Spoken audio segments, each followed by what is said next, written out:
दो सर्वोच्च प्रवृत्तियां टकराती हैं। एक गलती आखिरी गलती बन जाती है।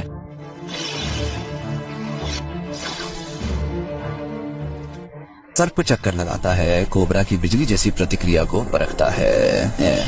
सांप के लिए बचने का मतलब है जानलेवा इंजेक्शन।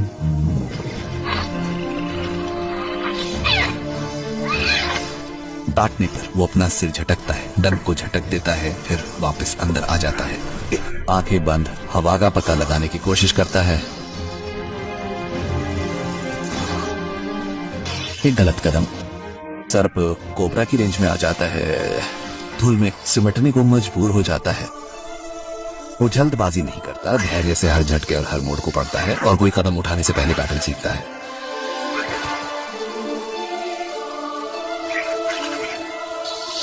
सांप तेजी से तीखा और घातक हमला करता है। सर्प बेहोश हो जाता है, दूरी का परीक्षण करता है, जबकि कोबरा उठता है, फन फैलाता है, हमला करने के लिए तैयार होता है। बिल्ली सिर पर दबाव बनाने के लिए आगे बढ़ती है, फिर कोबरा के जवाब देने से पहले ही उछलकर दूर चली जाती है। तेजी से जोखिम भरे वार में पैटर्न को दोहराती है।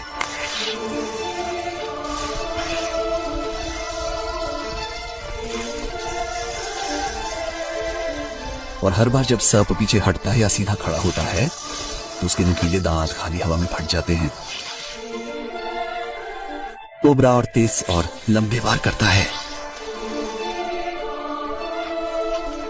सर्प बस इतना पीछे हटता है, फिर आगे उछलता है, ये परखने के लिए कि क्या सर्प का सिर पीछे हटने पर रुकता है। बिल्ली बेहोश हो जाती है, फिर एक और कोबरा को हवा में वार करने के लिए मजबूर कर देती है। सर्प उतरने का समय तय करने की कोशिश करता है। सर्प जमीन पर उतरते ही नीचे झपटा और वह फिर से उछलता है, इस बार और ऊपर हवा में ही मुड़ जाता है और एक सांस में उसकी पहुंच से बाहर हो जाता है। यह आदान प्रदान एक निरंतर लय में होता है। आगे बढ़ता है, धमकाता है, हमला करता है, बचता है, वापस आता है, फिर से धमकाता है। कोबरा छोटे और तेज हमलों की एक श्रृंखला शुरू करता है ताकि बिल्ली के पैर फिर से जमाने के दौरान उसे पकड़ सके। सर्प समय की कमी से जूझता रहता है, उछलता है, फिर सिर पर दबाव बनाने के लिए वापस झपटा, लेकिन ज्यादा देर तक रुका नहीं। एक और बेहोशी, एक और वार। सर्प ऊंची छलांग लगाता है, तेजी से लंबवत वार करता है, फिर से हमला करने के लिए बस इतनी देर के लिए जमीन पर उतरता है और बिल हवा में ही मुड़ जाता है और हमारी पहुंच से बाहर चला जाता है।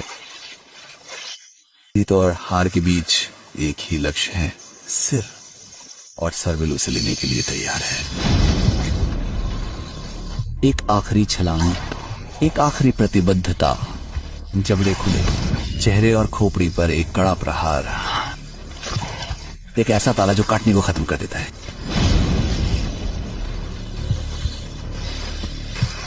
कुंडल सर्विल के पैरों से टकराते हैं, हताश और हिंसक, लेकिन सर्विल तब तक गंभीर, स्थिर और अडिग रहता है जब तक कि संघर्ष कमजोर नहीं पड़ जाता।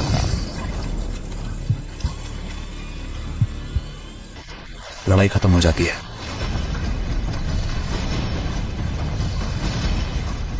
भाग्य से नहीं, हठ से भोजन मिलता है।